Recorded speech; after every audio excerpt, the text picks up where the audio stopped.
20 years ago, I found myself working in the wilderness with quote-unquote troubled teens. It wasn't the job that lured me because I had never heard of the kind of work that I was doing until I was already doing it. It was incredibly difficult work, being exposed to the wilderness environment for 8 to 46 days at a stretch with no off shift. Entirely exposed to the challenges that 10 to 12 teenagers can bring 24 hours a day with no building or external out. I learned to trust my team, to build rapport, to instill confidence, even when I felt weak, anxious, or disconnected. I learned that physical presence in the face of physical threat has almost nothing to do with how big or strong you are, and everything to do with how you carry yourself and how you communicate.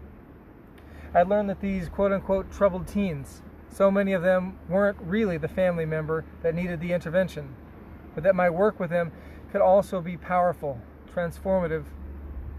I learned that direct feedback to my clients, my co-instructors, and to me was absolutely how people can grow quickly, can practice new behaviors, and how we can challenge our own thoughts and patterns. That first expedition led to several years of work in the wilderness. I fell in love with the work, with the teams with which I had the pleasure to serve, and I knew then that I had to go back to school to study to be a counselor. Then I joined the field of counseling and social services, psychology.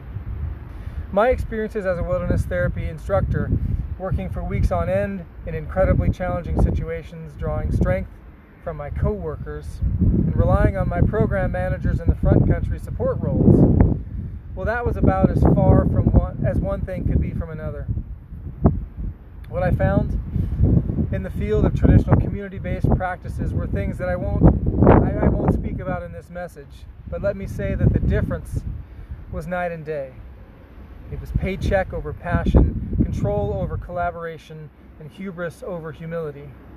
20 years ago, 20 years into the field, over 10 years licensed or registered, and having worked across the country, across the field of social services, from corrections, wilderness therapy, tribal health, low-fee downtown centers, psychological assessment clinics, on-call emergency response, disaster services, crisis intervention teams, university counseling centers and private practice, as a doctoral researcher, as a board-approved clinical supervisor, university professor, and rural tribal healthcare executive leader, now as a national conference presenter and a full-time consultant and trainer.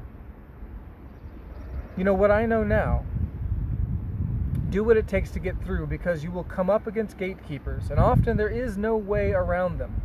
You have to endure them. You have to outlast them. Seek out those that inspire you, truly teach you, and those who keep the flame alive in their own lives.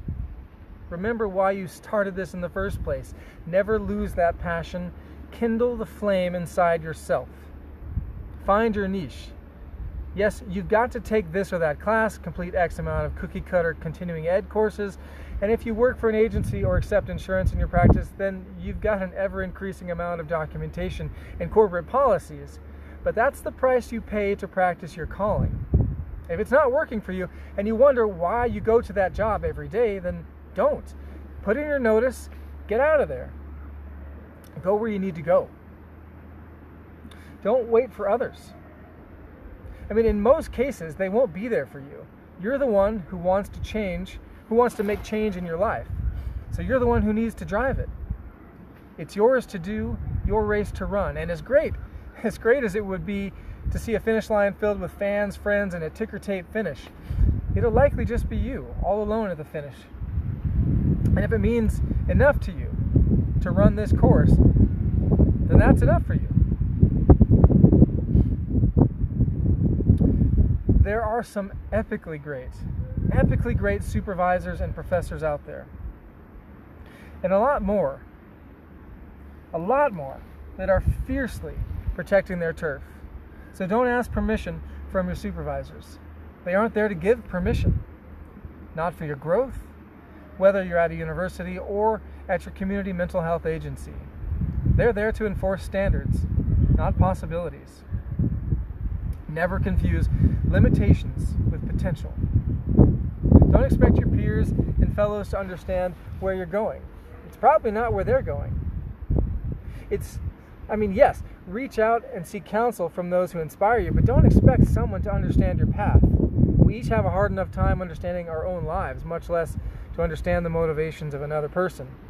And beware of the counsel or anyone who pretends that this isn't the case, that they know better than you.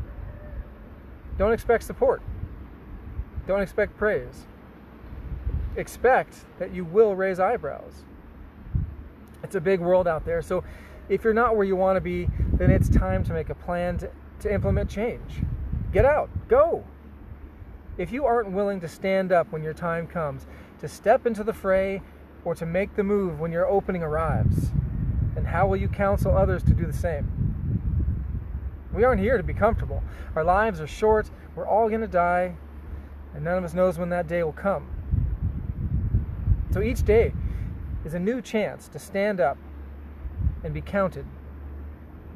Your clients don't need the standard answer. They can get that from Wikipedia or pop psychology.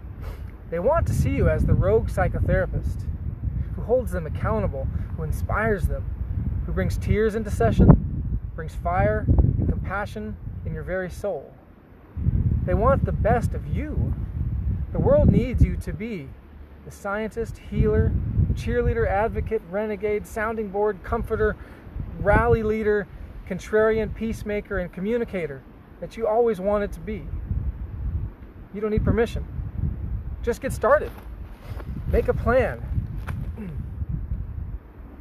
Get started, see how things go, and make changes as needed, and become the master of your practice. You've got one life, and this is your moment.